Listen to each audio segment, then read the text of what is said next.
é parte de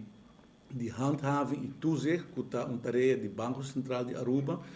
está estimado para dentro na vigor por meio de janeiro 2027. Está dando no Banco Central amplo tempo para preparar na profissional, na organização, para pôr e handhaving e toezicht. Pero nós é oportuno para começar com a introdução aqui, para assim a empresa não por começar a adaptar no produto financeiro e nos consumidores de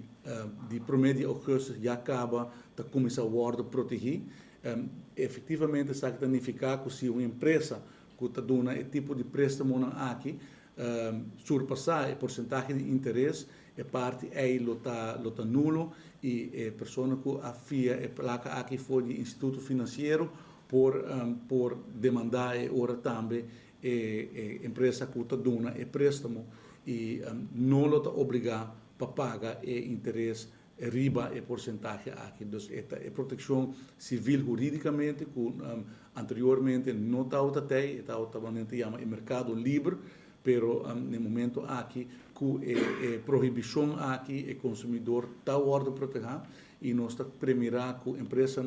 voluntariamente lo vai ajustar no produto financeiro mirando que é uma obrigação de lei, também preparando para o 1 de janeiro, hora que o Banco Central por começar